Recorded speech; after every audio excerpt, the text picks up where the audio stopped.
The abscess, abscess is an accumulation of पस इन the body, उसे हम एब्सिस कहेंगे, ठीक है। अब सुपरेशन, सुपरेशन क्या होता है, एक प्रोसेस है जिसके अंदर process of formation of the pus is known as the suppuration, ठीक है।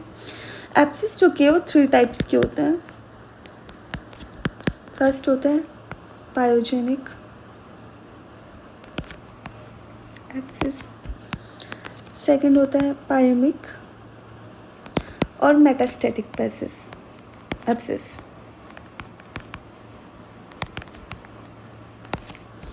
थर्ड होता है कोल्ड एब्सिस, ठीक है। सो हम सबको एक एक करके पढ़ते हैं। सबसे पहले हम पढ़ेंगे acute pyogenic abscess. Most common abscess यही होता है जो जनरली देखा जाता है लोगों में। It is caused by bacteria, ठीक है, कॉज्ड बाय बैक्टीरिया होते हैं या फिर caused by some micro organism like staphylococcus,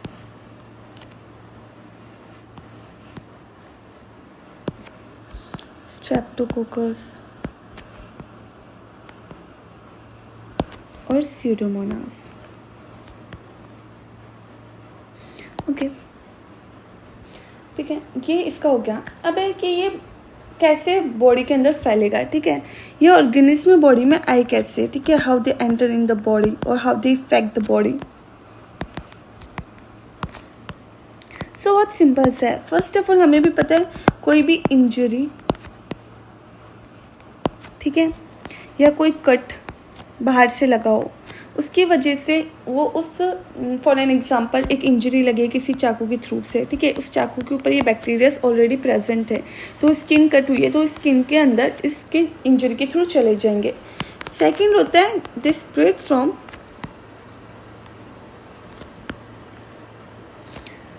neighbour organ और नियर बाय ऑर्गन्स। मान लो पहले से ही उस ऑर्गन में इन्फेक्शन है, ठीक है, और बट ये ट्रैवल करके आ जाते हैं उस पर्टिकुलर साइट पर, वहाँ पे आके पस फॉर्मेशन करके बनाते हैं। अब हम इसके पढ़ेंगे पैथोलॉजी कि हुआ कैसे सारा काम, ठीक है। सबसे पहले क्या हुआ, बैक्टीरिया एंटर हुए, ठीक है, बैक्टीरियल इन्वेजन हुआ,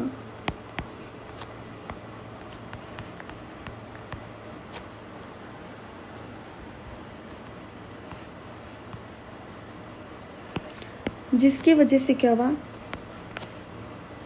सेलुलाइटिस हुआ, सेल्स ब्रेक होने लगी, ठीक है, सेल के अंदर इन्फ्लामेशन हुआ,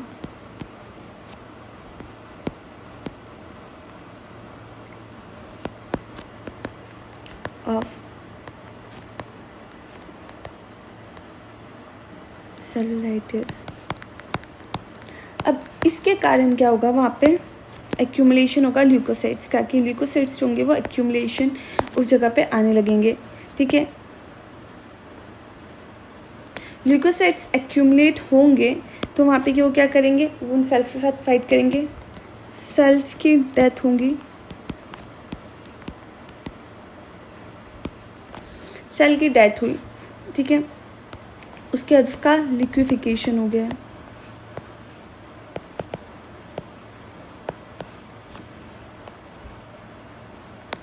लिक्विफिकेशन हुआ, ठीक है।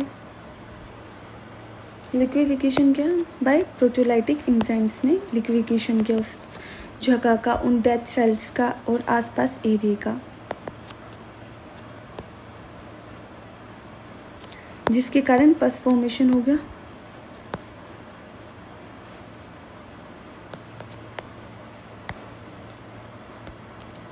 Lead into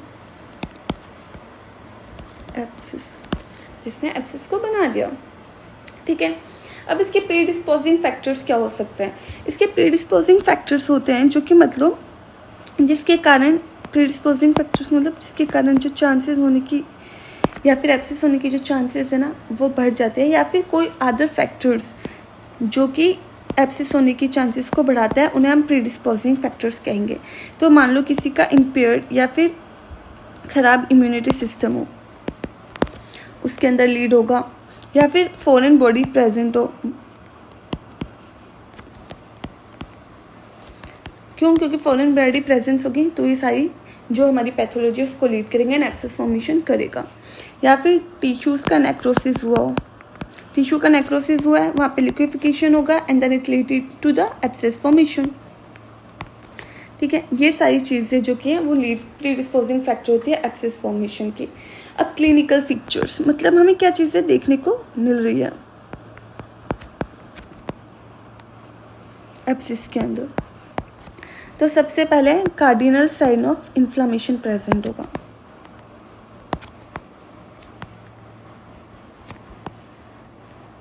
inflammation will be present. ठीक है, अब कार्डिनल साइन क्या होता है इन्फ्लामेशन का? It is rubor, dolor, calor, tumor, फंक्शनोलेसा।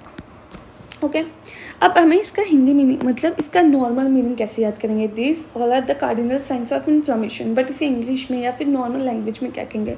रूबर, are से रूबर होता है, आर से हम याद रखेंगे रेडनेस।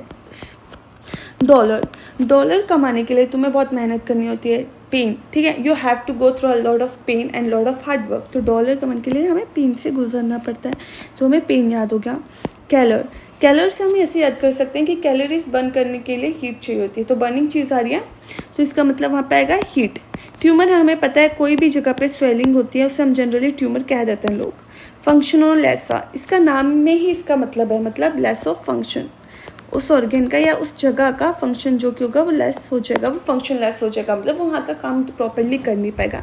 ठीक है, ये मोस्ट इंपॉर्टेंट कार्डिनल साइंस मतलब क्लिनिकल फीचर होता है एब्सेस के, क्वेश्चन आया हुआ है। उसके बाद में बाकी साइन हो गए, पेन प्रेजेंट होगा। ठीक है, लोकलाइज टेंडरनेस होगी उस जगह पे,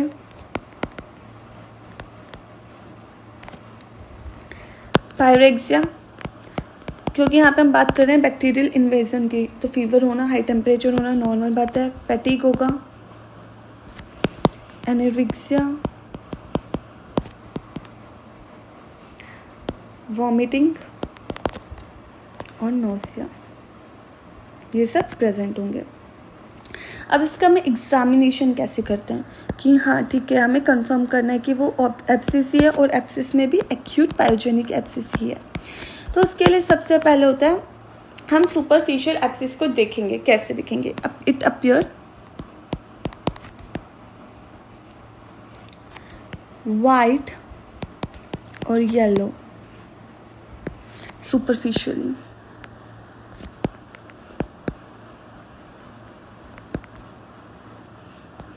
फिर सुपरफिशियली वाइट और येलो अपीयर होगा, क्यों? क्योंकि अंडरलाइंग पस प्रेजेंट है। फिर वहाँ का हमने पढ़ा कि लोकलाइज टेम्परेचर जो होगा वो बढ़ा हुआ होगा, जहाँ एब्सिस प्रेजेंट है जिस लोकेशन में, वहाँ का लोकलाइज टेम्परेचर या फिर वहाँ उस जगह का टेम्परेचर थोड़ा सा बढ़ा होगा। फ्लक्चुएशन टेस्ट पॉजिटिव आएगा।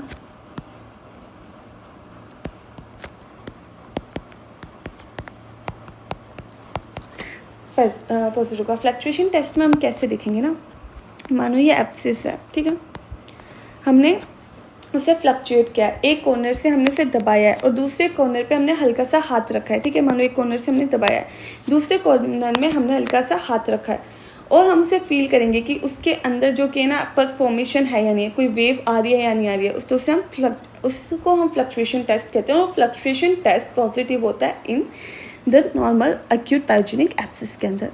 फिर आता है investigation, blood test. Of course infection है, ESR बढ़ा होगा, ठीक है।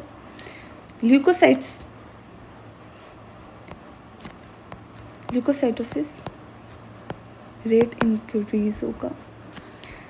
बाकी हम रेडियोलॉजिकल एग्जामिनेशंस भी कर सकते हैं इसके अंदर, like x ray, USG, CT scan, ये सारी चीज़ें की जा सकती हैं। ठीक है, अब हाउ वी मैनेज इट, या इसका मैनेजमेंट क्या होता है। हमेशा देखना, पहले मैनेजमेंट में ना हम जाएंगे उस तरफ like without surgery normal medicine की तरह, ठीक है। तो सबसे पहले होता है एंटीबायोटिक थेरेपीज।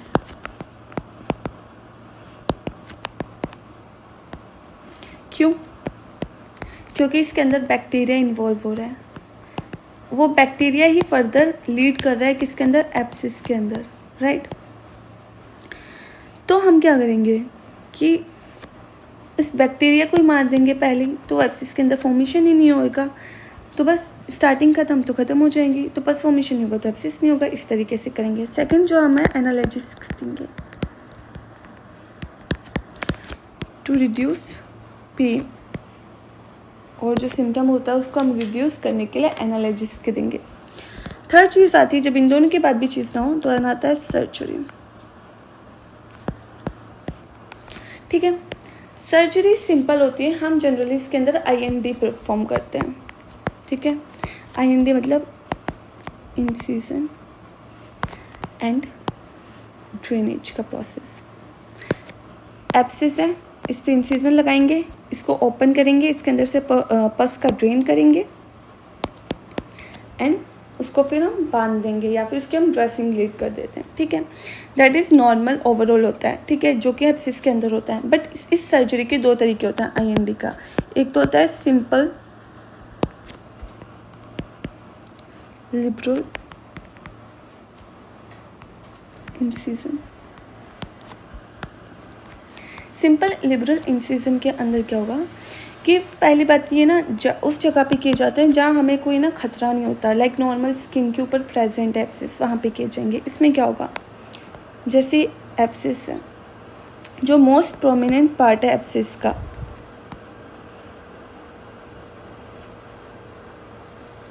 ये मोस्ट प्रोमिनेंट पार्ट दिख रहा है एब्सिस का, गंदा बना है एब्सिस, ये मोस्ट प्रोमिनेंट पार्ट हुआ एब्सिस का, ठीक है। ये मोस्ट प्रोमिनेंट है, इसके अंदर हम इंसिजन लगाएंगे। एक ओपन इंसिजन होगा जो थोड़ा चौड़ा होगा, ठीक है। उसके अंदर से हम पस बाहर निकाल लेंगे, ठीक है। पहली चीज़ होगी पस बाहर निकालने के बाद में जब वो कैविटी ओपन हो जाएगी ना, उस कैविटी के अंदर हम अपनी फिंगर को पुट करेंगे और जो भी छोटी मोटी कैविटीज़ होंगी ना पस की, उन सारी कैविटीज़ को तोड़ देंगे, उन सारी कैविटीज़ को हम डिस्ट्रक्ट करेंगे और जितना भी पस है वो सारा का सारा बाहर निकाल देंगे, ओके। उस पस को निकालने के बाद में हम ड्रेसिंग कर देते हैं। बस इतना सा काम था, इसमें इतना ही हुआ है। जनरली जो इंसिजन होता है ना वो क्रॉस शेप में होता है, ठीक है। और उसके बाद हम ड्रेसिंग कर देते हैं एंटीसेप्टिक मटेरियल से, एंड दैट्स हाउ ये जो कि लिबरल इंसिजन सर्जरी है या फिर इंसिजन है, ये परफॉर्म किया जाता है। सेकेंड जो सर्जरी आती है that is Hilton's method. Most important चीज़ जो इसमें ये ना परफॉर्म की जाती है उन एरियाज़ में जहाँ पे एब्सिस के अंडरनीथ में ना इम्पोर्टेंट स्ट्रक्चर्स प्रेजेंट हो, तो so it is generally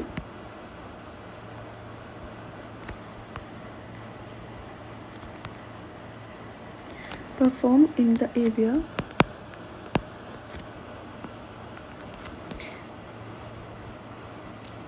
in which important structures are present beneath the abscess, ठीक है। वहाँ पे होती हैं जनरली, कहाँ पे की जाएगी, एक्सिला, नेक, ग्रोइन एरियाज में।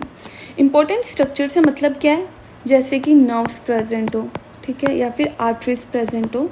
क्यों? क्योंकि अगर इसमें हम लिबरल मेथड का यूज़ करेंगे ना, इंसिजन लगाएंगे, तो इंसिजन लिबरल मेथड के अंदर एक बड़ा अमाउंट में या बड़ा साइज का इंसिजन लगाया जाता है। बट इन हिल्टन्स मेथड में क्या होगा, हम इस एकदम छोटा सा थोड़ा सा ना सबक्यूटेनियस टिश्यूज़ के ऊपर एकदम लिबरल मेथड से हल्का सा इंसिजन लगाते हैं, ठीक है। जैसे स्किन है, इसके ऊपर एब्सिस प्रेजेंट है, यहाँ पे नर्व्स प्रेजेंट है, हमने क्या किया, इंसिजन लगाया। इंसिजन लगाने के बाद में हमने आर्टरीज फोर्सेप अंदर पुट की, ठीक है। आर्टरी फोर्सेप को हम अंदर पुट करेंगे कैविटी के अंदर through the deep fascia. Deep fascia के थ्रू हमने क्या किया, आर्टरी फोर्सेप को अंदर डाला, इसका डायरेक्शन क्या होगा, आर्टरी फोर्सेप का पैरेलल टू द नर्व्स और द आर्टरीज जो भी अंडरनीथ है ना, उनके पैरेलल्स में ये जाके कट करेगी और थोड़ा, और उसके बाद में पस को ड्रेन कर लेंगे, ड्रेन के द पस, और उसके बाद में वही उसी तरीके से जो पॉकेट्स हैं उन्हें ड्रग्स डिस्ट्रक्ट करेंगे, डिस्ट्रक्ट द पॉकेट्स जो थोड़ी बहुत which are present in abscess, और फिर एंटीसेप्टिक ड्रेसिंग कर देंगे।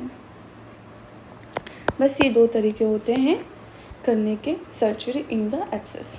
Okay, that's all about the pyogenic abscess. फिर सेकंड एब्सेस जो आता है वो है पायोमिक एब्सेस,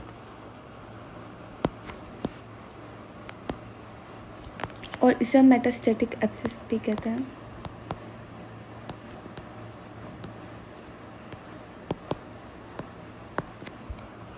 ओके, इस कंडीशन को हम जनरली सेप्टिसीमिया कहते हैं,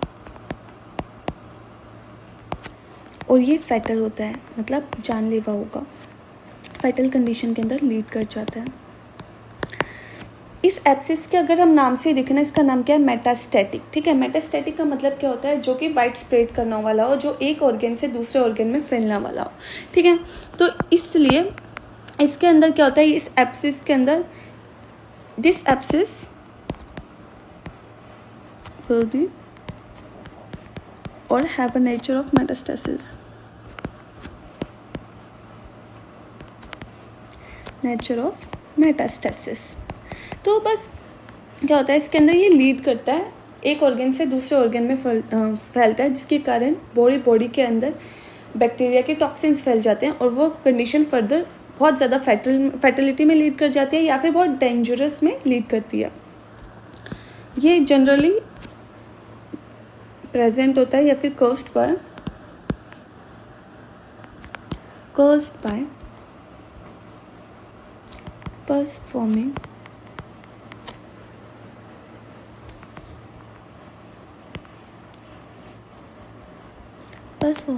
organism in the blood।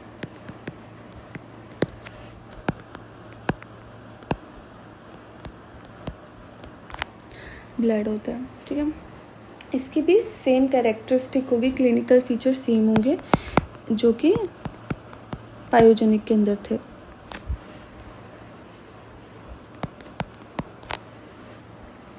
Okay,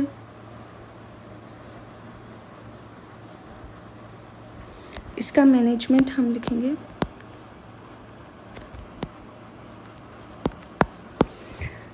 antibiotic,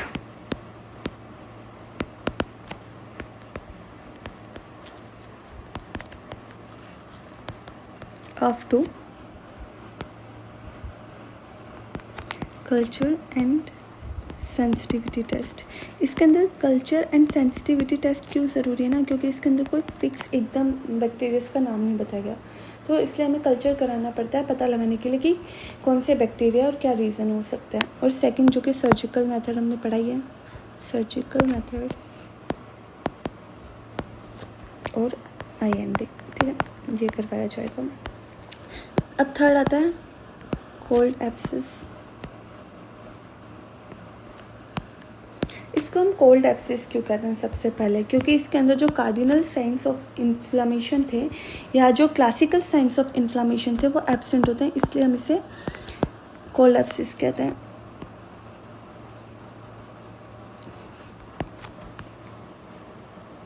classical sign of inflammation. ठीक है, ये नॉन रिएक्टिंग नेचर का होता है।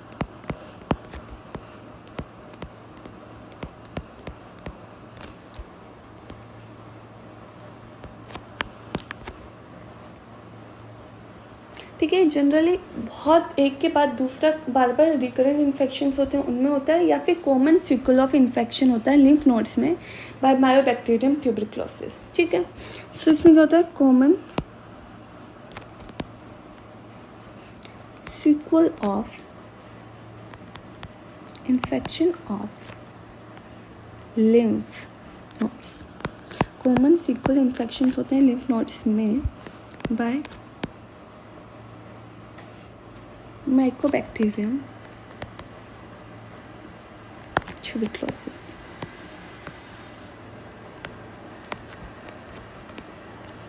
ठीक है, ये माइकोबैक्टीरियम ट्यूबरक्लोसिस है, वो बार बार इन्फेक्शन होता है लिम्फ नोड में जिसकी वजह से ही लीड होता है। कॉमन साइट्स क्या होती हैं इसकी? That are neck, axilla, end of long bones and joints. ठीक है,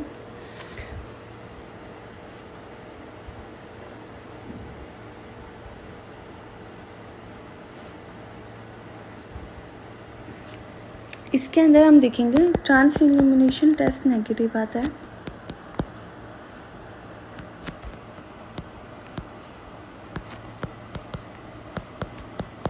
नेगेटिव आता है। फ्लक्चुएशन टेस्ट इसमें भी पॉजिटिव देखा जाता है। ठीक है, इसके अंदर जो स्वेलिंग होती है ना पेनलेस होती है, तो इसके अंदर पेनलेस स्वेलिंग होती है जिसकी कंसिस्टेंसी होती है सिस्ट लाइक होती है, तो सिस्ट लाइक कंसिस्टेंसी के साथ स्वेलिंग होती है और वो जो कि पेनलेस होती है। बल्कि हमने पायोजेनिक के अंदर क्या पढ़ा था, पेन होता है उस लोकलाइज्ड एरिया में।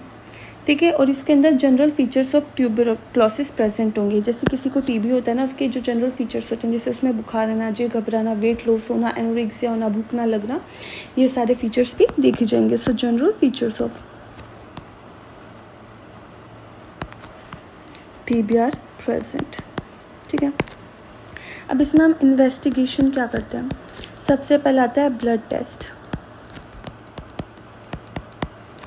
ESR बढ़ा हुआ ही होगा क्योंकि इन्फेक्शन है और ल्यूकोसाइट्स भी बढ़े होंगे।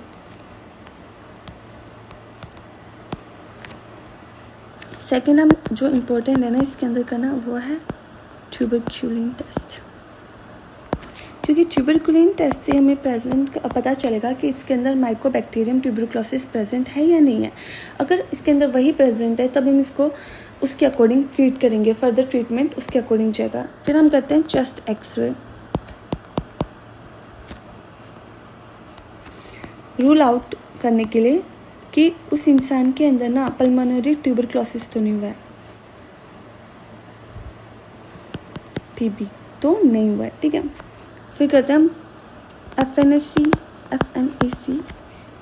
एंड पस कल्चर 100% कंफर्मेशन करने के लिए कि हाँ उसके अंदर वही ऑर्गेनिज्म प्रेजेंट है। अब इसका मैनेजमेंट क्या होता है उसके बारे में हम पढ़ते हैं। सबसे पहले इसका मैनेजमेंट होता है ATT। इसका मतलब क्या है? Anti tubercular therapy. मतलब अगर एक बार डायग्नोसिस हो गया अच्छे से, हमें पता चल गया कि इसमें माइकोबैक्टीरियम ट्यूबरक्लोसिस है, तो हम इसके अंदर ट्यूबरकल थेरेपी देते हैं। ठीक है, सेकंड होता है एस्पिरेशन।